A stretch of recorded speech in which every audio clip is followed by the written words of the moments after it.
Happy Wednesday, everybody. Ben Joseph with Black Wolf CrossFit. Today, we are going to answer some questions that y'all submitted via our Instagram stories at BlackWolfCF on Instagram. We about once a week, and we'll certainly be doing it very consistently now. We just ask y'all anything on your mind, anything you want us to help with, or just anything you want to hear about. And so we had 3 people submit questions yesterday, and we may have had more since then, but these are the 3 that I've been thinking about, and don't want to change plans too late in the game. So we'll focus on these 3, and I think they were great questions. So first things first, we had Lindsey, amazing athlete at 6 a.m., very consistent 6 a.m. athlete. I'm sure you have met her. Beautiful smile, even better athletic ability, great personality. We appreciate every day that she shows up. She had asked after yesterday's workout with the muscle ups. So she asked us, when is she ever, or how is she ever, going to get her first muscle up? And this is a very interesting question, not because it hasn't been asked before, but because the answer to her is a little bit different than my answer to y'all.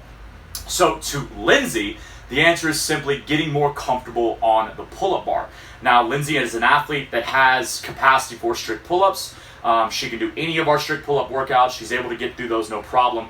And she has the musculature to stabilize in any position. So if we were to throw her on top of a bar, there'd be no fear that she's not able to stabilize, that she wouldn't be able to press out into support at the top of that muscle up. So she has the musculature. She has kipping pull-ups, she has chest to bar, she has toes to bar, but she does not have comfort in those movements. And I think that's what gets lost with a lot of athletes. Oftentimes, in CrossFit specifically, but in life, we achieve something once, okay? We have a fun little saying here, you do it once, that's awesome, but it doesn't count until you do it once again, okay? Because the muscle up being a prime example, you'll get your first muscle up, but that second one is the one that makes or breaks you. And I don't mean unbroken, I mean you drop down, you walk around, then it gets in your head that that was a fluke, okay? Until you conquer the second one, you really don't build confidence. And so, take the muscle up away, we see this a lot. Someone finally hits a good squat, but they don't understand why the squat was good. Why did it feel better than the last rep? And we'll talk to them about it. Hey, where were your feet that time? What were you looking at? Where was your eye line? All those things. Posture and position being challenged. Did you do a better job of breathing and bracing?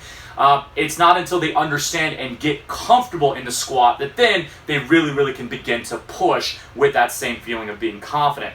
So with the pull-ups, with the muscle-ups, and with Lindsey in particular, she just needs to play more on the pull-up bar. Okay, she can do chest to bar, but it's not yet seamless for her. She can do kipping pull-ups, no problem. But again, it's a lot of work. She has to think about it. You can see her mind working while she's operating. She needs to become fluid on there. And so my encouragement to her and to anybody else that's kind of in her category here is play with the lower skill elements. Get to where you're super proficient at kipping pull-ups without a lot of thought. And you're doing them correctly, meaning it's not just chin breaking the plane of the bar, but you're actually getting there and shoving the bar away and getting away from the bar before gravity brings you back down into that pendulum swing. And so she needs to play.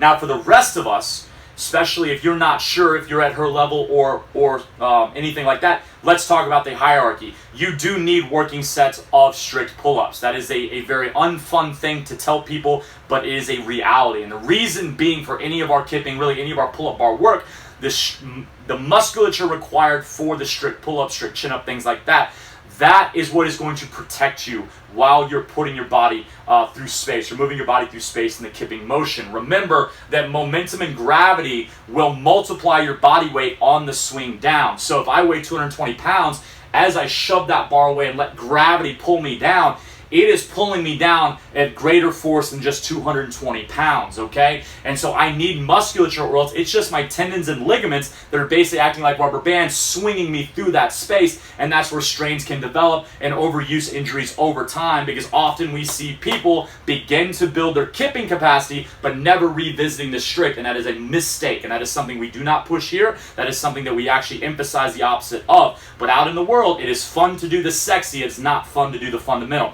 So first you need to build some sort of working capacity. I don't think you need 10 strict pull-ups before you can begin kipping pull-ups, but I do think it needs to be a constant journey, and we like to say that it's about 2 to 3. You need to be able to do 2 to 3 unassisted strict pull-ups before you really have any business throwing yourself through space on that pull-up bar. From there, you need to get proficient at what we've already discussed, and that includes things like knees to elbows, which is excellent for teaching you to push the bar down. Okay, knees to elbows, an old school CrossFit movement. You don't see it much anymore because people don't understand why we do it. But if you are going to actually make contact, put your knee on your elbow, you cannot do that by just simply rotating your torso up without going pretty much upside down. You end up hitting the tricep or the armpit. To get down to the knee, you must actually create tension on the bar, as you already should be in the kipping swing, which, side note, you're probably not if you don't have good coaching, okay? But you need to push that bar down in order to give access to that knee getting to that elbow. So the knees to elbow is a great drill for teaching tension on the push into the bar.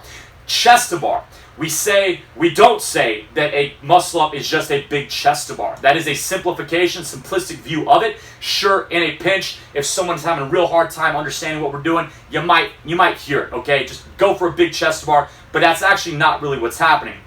And the bigger problem with calling it a chest to bar is, what if the athlete does not execute chest to bars proficiently? When you watch a chest to bar workout, a lot of times athletes are hitting the bottom of the bar with their chest. They're still making contact at or below the collarbone, but they're grazing the bottom of that bar. Well, when it comes to muscle ups, that's not going to get the job done. Obviously, we need that bar to come down close to the belly button. The hips is what you see when you see a gymnastics personality on Instagram, on social media, demonstrating super proper. And absolutely, let's strive for that. But it is getting that torso towards the bar so that then you're able to throw that upper body, throw that head through, and try to break the pane of glass, the metaphorical pane of glass that is coming up from that bar. And if we're pulling right to the collarbone, you don't have enough of your body to get over. So on your chest to bar, practice pulling the bar into you. So if this is the bar, I need to come at the bar this way, not this way. But this, again, is proper. Remember, on the kipping swing, you're meant to come up, contact, shove away, and then fall back down. Up, contact, shove away, and then fall back down.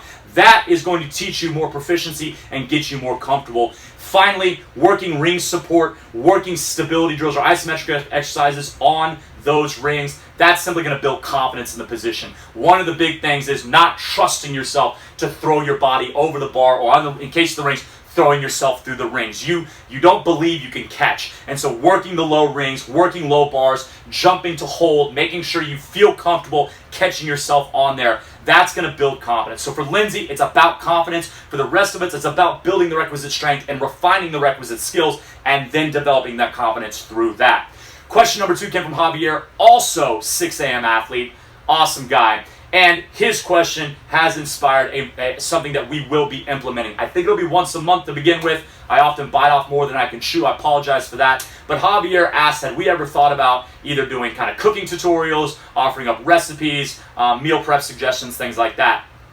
I actually have some artwork, some logo work that I put together for like the Black Wolf Kitchen, Black Wolf Nutrition, things like that. And we've never used it. Nicole was the only coach we've had that's actually followed through on kind of leaning into nutrition, and we got a great recipe out of that we still use to this day. We tried some other things, but the one that resonated were our Christmas sweet potatoes, which are you cube or you dice up the sweet potatoes while they're raw. You basically put them on a cookie sheet. I believe we use olive oil. I'll check the recipe. I'll share the recipe in the notes here. But cinnamon on top, not cinnamon sugar, just cinnamon. And then you roast them in the oven on broil, I believe is what we used. And it was delicious. And we shared the recipe, but this was 3 years ago.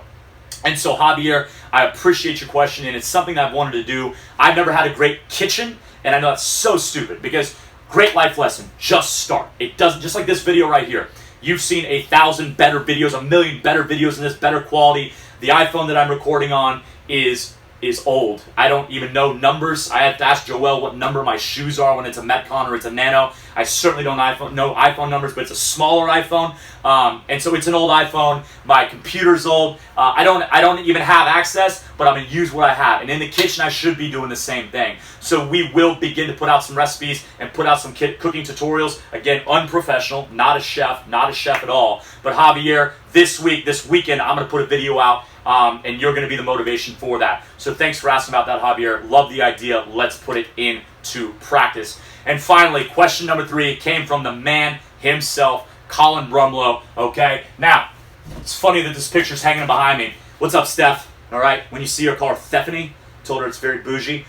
Take the S. The S is silent. But this is Colin right here. Now, you won't recognize Colin if you haven't seen him before because this is not what Colin looks like anymore. Hey, Tay, your boy's getting sexy. So, Colin doesn't look like this anymore. Colin's a monster, hanging out of class today, working on his handstand push-ups. But Colin asked us on the Instagram stories, he had a question about 2019 games predictions. I've got none. I've got 0 games predictions. Unfortunately, the sport of fitness is not something, I love watching it. It is fun to watch, but it's not something I'm ever really highly invested in. And so for those that don't follow along, CrossFit is, it's intended to be a health and wellness approach. It is intended to get people away from sickness and more towards healthy on the spectrum, okay? The sport of fitness was developed from that, and yes, Glassman was, the CEO and founder, was a part of that development, and we've always, I mean, since, 2007, I think was the first games in Aromas at the ranch. Khalifa won in 2008. I think Fitzgerald may have won in 2007. I might be wrong. Not a great historian here.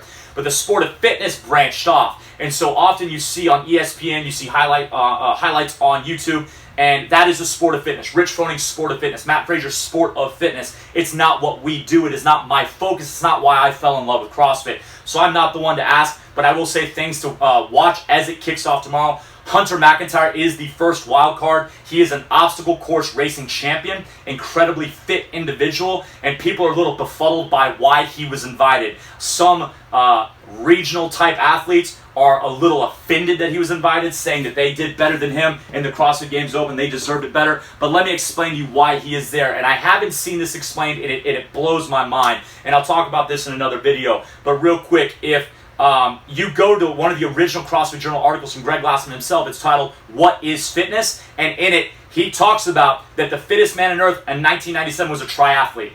And how Glassman thought that was ludicrous because a triathlete, though extremely fit, is only fit in a specific or across specific modalities, okay? But if you were to roll even a 135-pound barbell at that individual, they'd be severely limited in what they could do. If you were to give them high-skill gymnastics movements or any high-skill challenges they had not yet practiced, they'd be very limited in their ability to pick them up. And so Glassman's idea as he developed CrossFit was, how do I develop a better general athlete that would truly be the fittest, meaning a man and woman, or man or woman, that could take on anything thrown at them. So they may not be the most elite.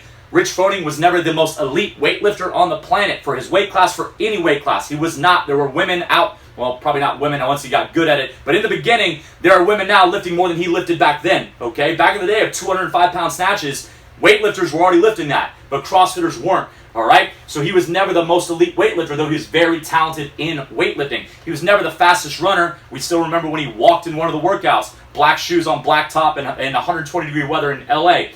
Point being, Glassman wanted to build the well-rounded athlete. Hunter McIntyre is the 2019 triathlete. It is my belief that Glassman invited him to put what the world would consider the fittest person on earth, because the triathlete is still considered by people outside of CrossFit to be a great example. So an obstacle course racer, we're not talking Tough Mudder for 3 hours. We're talking 24-hour races. We're talking unknown obstacles. We're talking frigid temperatures, going in water, getting up, having to sprint. We're talking a guy that is very, very fit, okay? I believe Glassman gave him the wild card to play a little game with the old What is Fitness article that he wrote way back when. I think it's 2002 when he wrote that, okay? So that's why we're seeing him there. It'll be interesting to watch him. It'll also be interesting to see the big boys and big girls come out to play in the last few days. Frasier's still the favorite, but I don't like to conjecture there. It's a lot like when we guess open workouts. It's pointless, and when we're wrong, nobody has to own up to it, so I don't need to guess. Frasier's the favorite. Frasier's probably walking away from it. Tia Claire Toomey, man, that woman's amazing. But look, all the daughters are back. Like, it's going to be an incredible, incredible games experience. We'll share the links for the live streams. Check those out. Thank y'all for y'all's questions. We'll be asking again next week. Fill in whatever comes to mind. We may use it, we may not, but I will get back to you no matter what. So thank you again for tuning in. Let us know what you think. Have a great day.